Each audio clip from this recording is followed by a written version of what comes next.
안녕하세요, 여러분. 오늘도 영상을 찾아와 주셔서 감사합니다.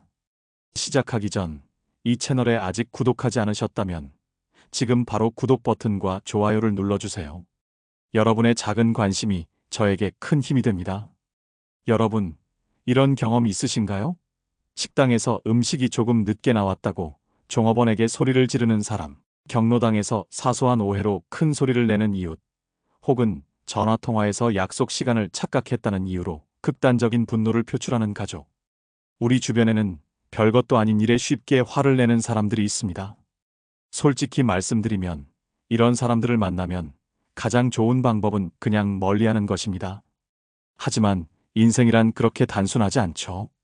특히 그 사람이 가족이거나 오랜 친구이거나 이웃처럼 자주 마주쳐야 하는 관계라면 어떻게 해야 할까요?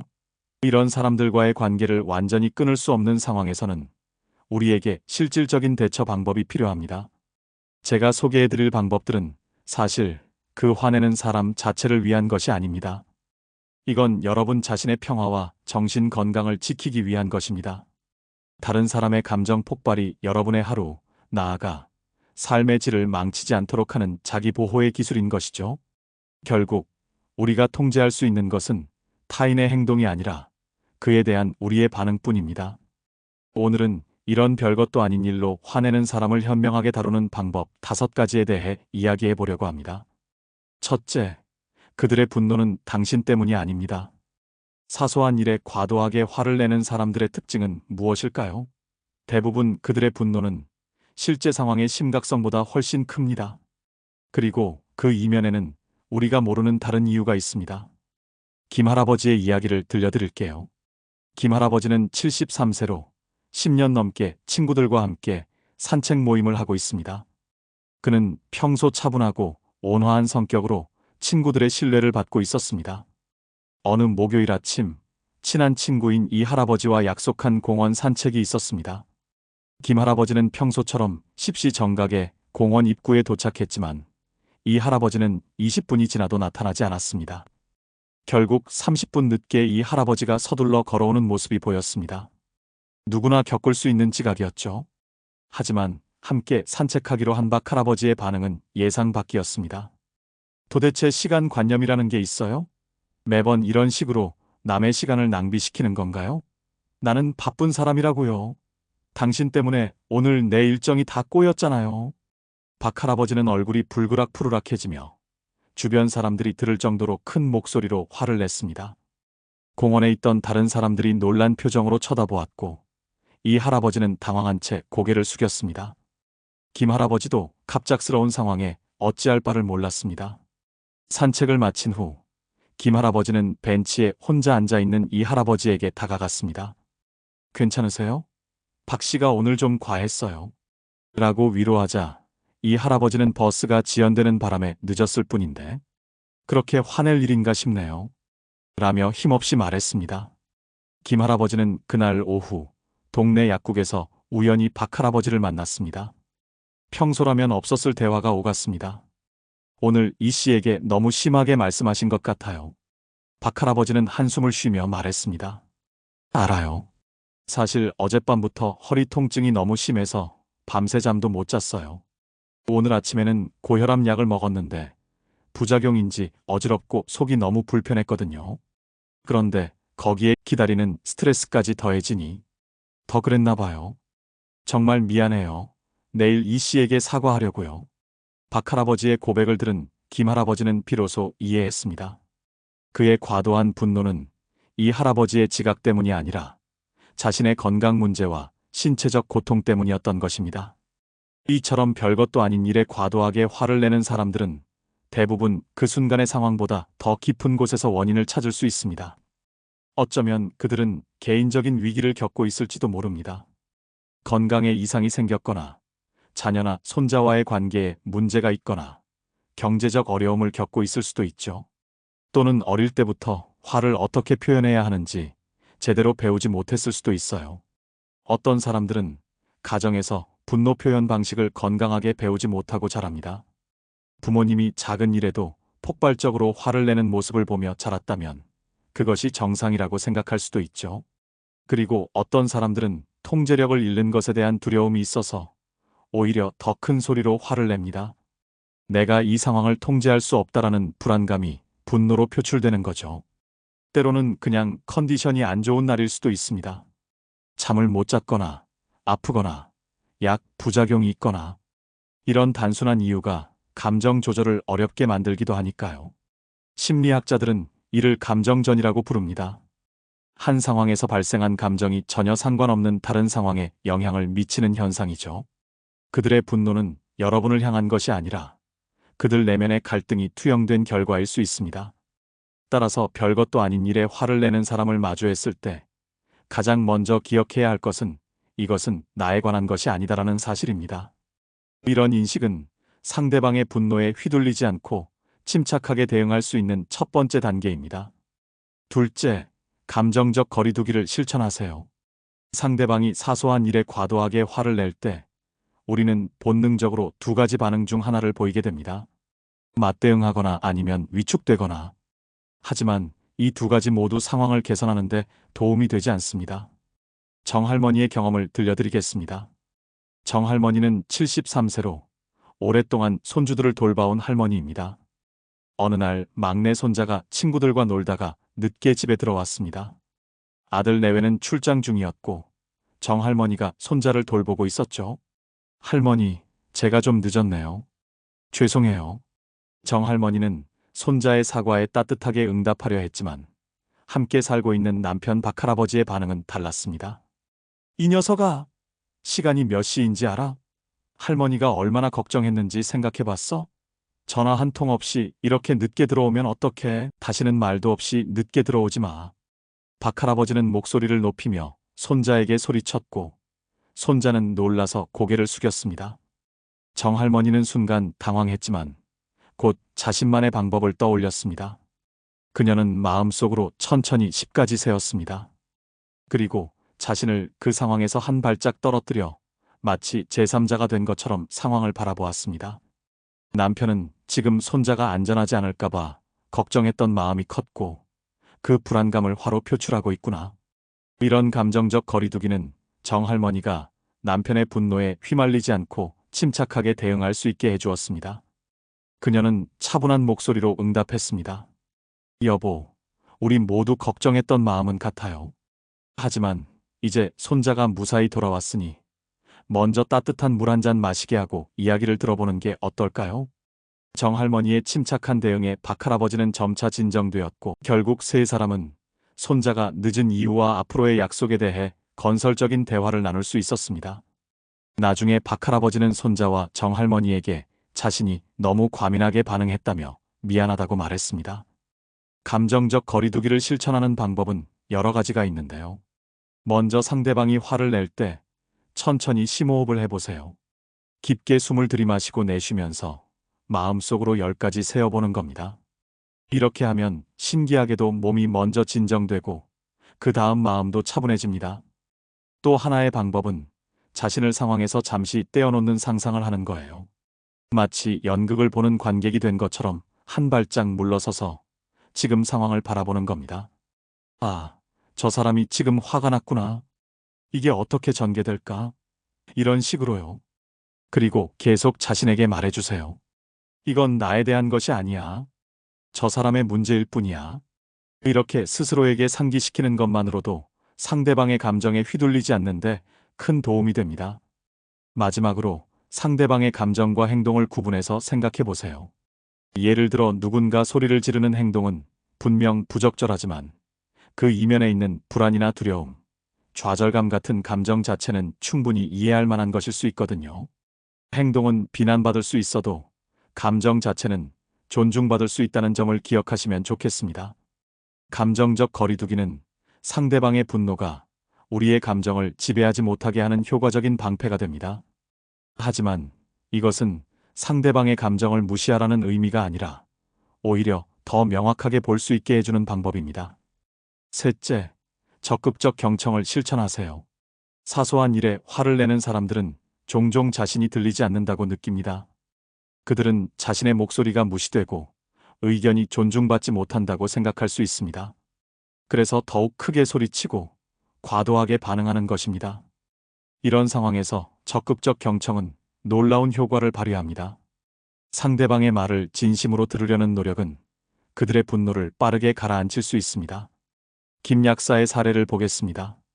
김 약사는 65세로 30년 넘게 동네 약국을 운영하고 있습니다. 어느 오후 한 노인이 화가 난 표정으로 약국에 들어왔습니다. 이 약국 약은 다 가짜 아닙니까? 3일째 먹고 있는데 전혀 효과가 없어요. 내가 낸 돈이 아깝네요. 환불해 주세요. 노인의 목소리는 점점 커졌고 약국에 있던 다른 손님들이 놀란 표정으로 쳐다보기 시작했습니다. 김 약사는 이런 상황에 익숙했지만 매번 진심으로 대응하려고 노력했습니다. 많이 답답하셨겠네요. 효과가 없어서 실망이 크셨을 것 같습니다. 어떤 증상 때문에 약을 드셨는지, 그리고 어떤 약을 받으셨는지 좀 더 자세히 말씀해 주시겠어요? 제가 도와드리고 싶습니다. 김 약사는 중간에 노인의 말을 자르지 않고 그의 불만을 끝까지 경청했습니다. 알고 보니 그 노인은 관절염 통증 약을 처방받았는데 즉각적인 진통 효과를 기대했던 것이었습니다. 하지만 그 약은 일반적으로 꾸준히 복용해야 12주 후에 효과가 나타나는 종류였습니다. 김 약사는 노인의 감정을 먼저 인정했습니다. 네, 이해합니다. 통증이 있는데 약이 빨리 효과가 나타나지 않으면 정말 실망스럽죠. 저라도 그런 상황이라면 답답했을 것 같아요. 그런 다음 차분하게 약의 특성과 효과가 나타나는 시간에 대해 설명했습니다. 또한 통증을 완화할 수 있는 간단한 마사지 방법과 온찜질 요법도 알려주었습니다. 놀랍게도 노인의 태도는 점차 누그러졌습니다. 자신의 불만이 진지하게 받아들여지고 유용한 정보까지 얻게 되자 그의 분노는 수그러들었습니다. 그런 거였군요. 설명을 잘 듣지 않고 화부터 냈네요. 정성껏 들어주셔서 감사합니다. 노인은 나중에 다른 손님들에게도 들릴 정도로 큰 소리로 감사 인사를 하고 약국을 나갔습니다. 김 약사는 오랜 경험을 통해 알게 되었습니다. 때로는 사람들이 원하는 것이 단순히 자신의 이야기를 들어주는 것뿐일 때가 많다는 것을요. 적극적 경청의 핵심 요소를 몇 가지 알려드릴게요. 무엇보다 중요한 건 상대방이 말하는 동안 중간에 끊지 않는 거예요. 정말 쉬운 것 같지만 특히 상대가 화가 났을 때는 본능적으로 바로 해명하고 싶은 충동이 들잖아요. 하지만 그럴수록 더 끝까지 들어주는 인내심이 필요합니다. 그리고 단순히 입을 다물고 있는 것만으로는 부족해요. 눈을 마주치고 고개를 끄덕이고 가끔 네 같은 작은 반응을 보여주면서 내가 당신의 이야기를 듣고 있어요라는 신호를 보내는 게 중요합니다. 상대방이 말을 마치면 그래서 지금 속상하신 것은 처럼 그 사람의 감정을 인정하고 반영해주는 말을 해보세요. 이렇게 하면 상대방은 자신이 정확히 이해받고 있다고 느끼게 됩니다. 또한 내 관점이 아니라 상대방의 관점에서 상황을 바라보려고 노력하는 것도 중요해요. 내가 저 사람의 입장이라면 어떻게 느낄까? 하고 진심으로 생각해보는 거죠. 마지막으로 가장 흔히 저지르는 실수인데요. 상대방이 말하는 동안 머릿속으로 판단하거나 해결책을 생각하지 마세요. 그러니까 당신이 잘못한 거네요. 또는 이렇게 하면 되잖아요 라는 식의 반응은 대화를 더 악화시킬 뿐입니다. 때로는 그저 들어주는 것만으로도 충분한 경우가 많아요. 사람들은 자신의 감정이 인정받고 이해받을 때 진정되는 경향이 있습니다. 별것도 아닌 일에 화를 내는 사람도 마찬가지입니다. 그들에게 필요한 것은 때로 단순히 들어주는 것일 수 있습니다. 넷째, 명확한 경계를 설정하세요. 타인의 감정을 이해하고 공감하는 것은 중요합니다. 하지만 그것이 부적절한 행동을 허용해야 한다는 의미는 아닙니다. 특히 상대방의 분노가 모욕, 위협 또는 괴롭힘의 형태로 표출될 때는 명확한 경계를 설정해야 합니다.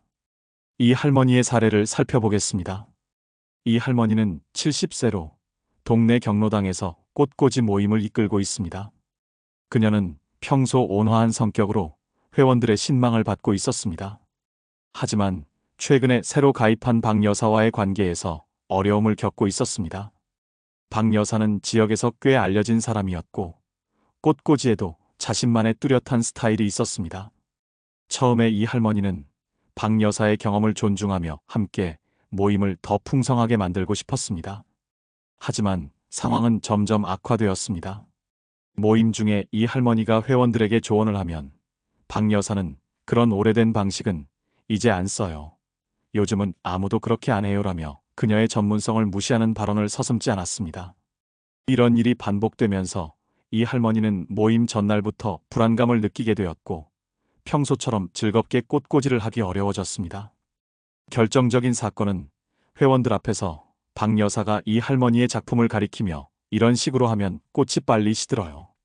제대로 배우지 않으셨나 봐요 라고 말했을 때였습니다. 이 할머니는 그 순간 자신이 경계를 설정해야 한다고 깨달았습니다. 모임이 끝난 후 이 할머니는 박 여사에게 개인적인 대화를 요청했습니다. 떨리는 마음이었지만 미리 준비한 대로 차분하게 말했습니다. 박 여사님, 저는 여사님의 꽃꽂이 실력과 열정을 존중합니다. 다양한 스타일이 있다고 생각하고 서로에게 배울 점이 있다고 믿어요. 하지만 최근 모임에서의 발언들은 제 꽃꽂이 방식에 대한 비판을 넘어 제 자존심을 상하게 하는 수준이었습니다. 저는 건설적인 제안은 환영하지만 모욕적인 표현은 받아들이기 어렵습니다. 앞으로는 서로 존중하는 방식으로 소통했으면 합니다. 박 여사는 처음에는 놀란 표정이었지만 이내 심각한 표정으로 말했습니다. 제가 좀 과했나요? 미안해요. 사실 저는 새로운 모임에 잘 적응하고 싶어서 조금 강하게 나온 것 같네요. 이후 박 여사의 태도는 완전히 바뀌지는 않았지만 이 할머니 앞에서는 확실히 말을 가려서 하는 모습을 보였습니다. 무엇보다 이 할머니 자신이 더 이상 위축되지 않고 자신감을 되찾을 수 있었습니다. 명확한 경계를 설정하는 방법에는 몇 가지 핵심 요소가 있어요. 우선 대화할 때 나 메시지를 사용하는 것이 중요합니다. 당신이 너무해요. 당신 때문에 화가 나요라고 하면 상대방은 바로 방어적이 되기 마련이죠. 대신 저는 이런 상황에서 불편함을 느껴요. 이런 말을 들으면 저는 존중받지 못한다고 느껴요처럼 내 감정에 초점을 맞추는 게 좋아요. 그리고 막연하게 불만을 토로하기보다는 구체적으로 어떤 행동이 문제인지 명확하게 짚어주세요. 항상 그러잖아요 보다는 지난번 모임에서 제 이야기를 중간에 자르셨을 때 같은 식으로 특정 사건을 예로 드는 게 훨씬 효과적입니다. 상대방도 뭐가 문제인지 정확히 알 수 있으니까요. 경계를 설정할 때는 목소리 톤도 중요해요. 너무 격앙되거나 감정적으로 말하면 상황이 더 악화될 수 있어요. 최대한 차분하게, 그러나 단호하게 말하는 연습을 해보세요. 때로는 거울을 보며 연습하는 것도 도움이 됩니다. 또한 상대방을 비난하는 데 초점을 맞추기보다는 앞으로 어떤 관계를 원하는지 제안하는 것이 좋아요. 앞으로는 서로 이야기를 끝까지 듣고 반응했으면 좋겠어요. 같은 식으로 긍정적인 방향을 제시하는 거죠. 만약 이런 노력에도 불구하고 상황이 개선되지 않는다면 때로는 제3자의 도움을 받는 것도 필요합니다. 가족 중 중립적인 위치에 있는 분이나 오랜 친구 혹은 노인복지관의 상담 선생님처럼 중재해 줄 수 있는 사람의 도움을 구하는 것도 하나의 방법이에요. 경계를 설정하는 것은 자기 존중의 표현이며 건강한 관계를 위한 필수 요소입니다. 상대방의 감정을 이해하되 부적절한 행동에는 분명한 선을 그을 줄 알아야 합니다. 다섯째, 자기 관리를 실천하세요. 별것도 아닌 일에 화를 내는 사람을 다루는 가장 근본적인 방법은 그들의 분노가 여러분의 평화를 깨뜨리지 못하도록 하는 것입니다. 이를 위해서는 자신의 감정적, 정신적 건강을 우선시하는 자기 관리가 필수적입니다. 윤 씨의 이야기를 들려드릴게요.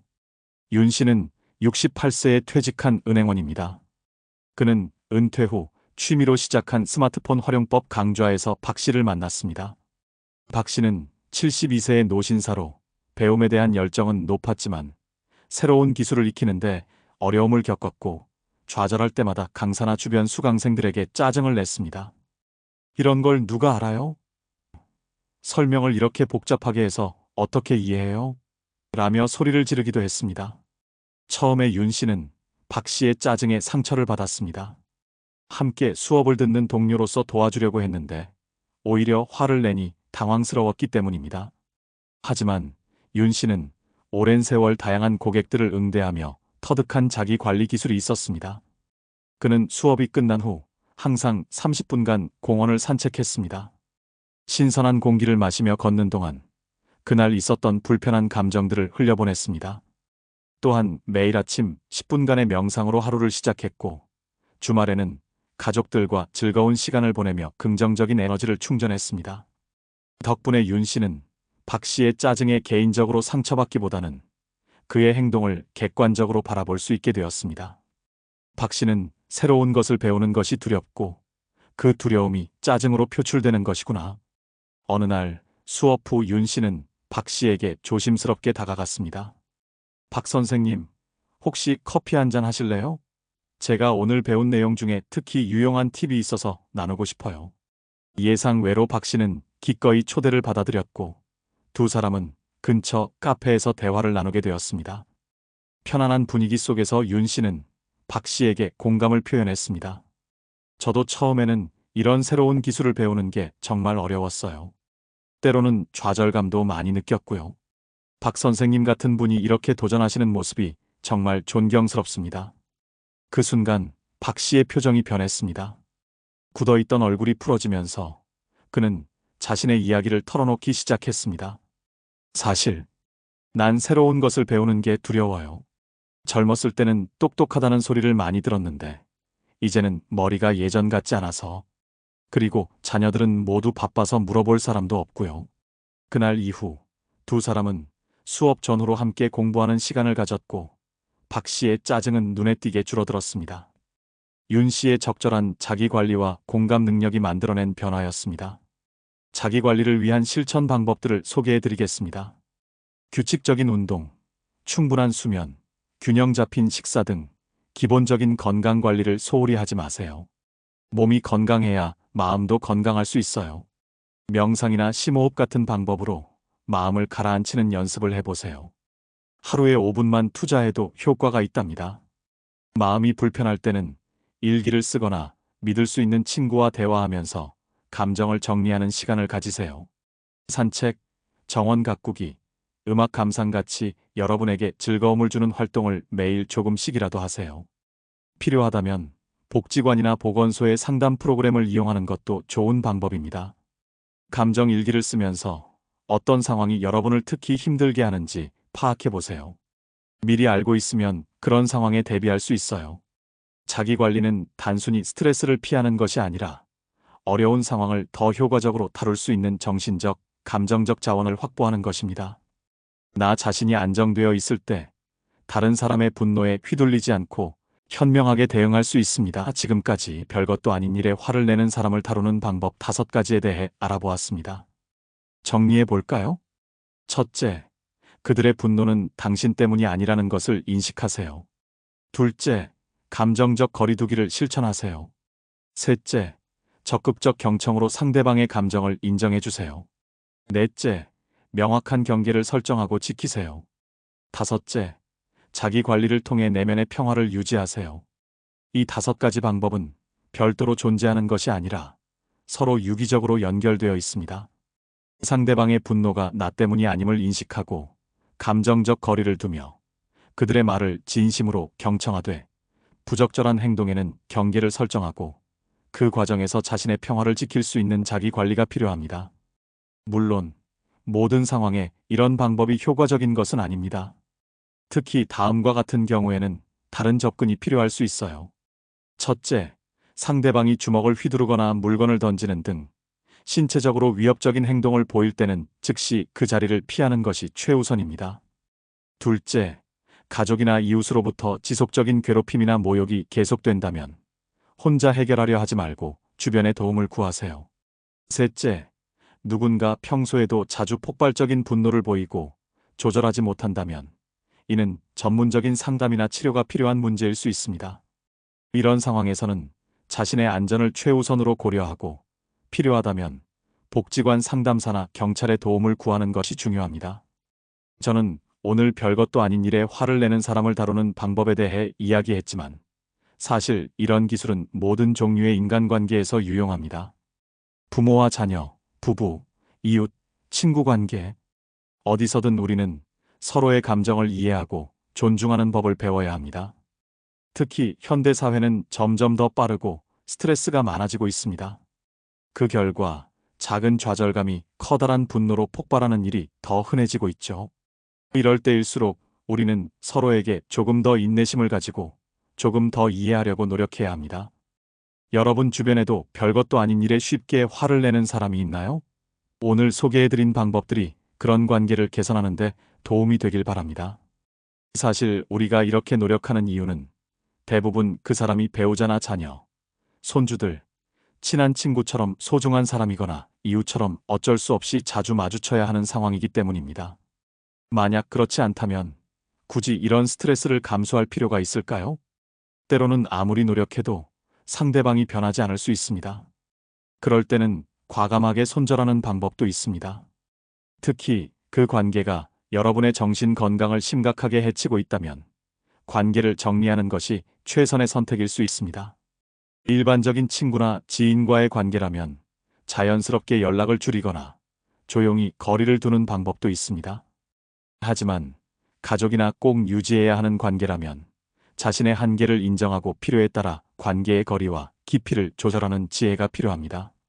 완전한 단절이 아니더라도 정서적 경계를 분명히 하고 접촉 빈도를 조절하는 것만으로도 큰 도움이 될 수 있습니다. 우리 모두는 가끔 화를 내기도 하고 다른 사람의 분노를 마주하기도 합니다. 중요한 것은 그런 순간에도 서로의 인간성을 잊지 않는 것입니다. 분노의 순간은 언제나 지나가지만 그 순간 우리가 어떻게 행동했는지는 오래도록 관계에 영향을 미칩니다. 오늘 영상이 도움이 되셨다면 좋아요와 구독을 눌러주세요. 여러분의 응원이 저에게 더 좋은 영상을 만들 수 있는 큰 힘이 됩니다. 다음 영상에서도 여러분의 인생에 도움이 되는 소중한 이야기로 찾아뵙겠습니다. 감사합니다.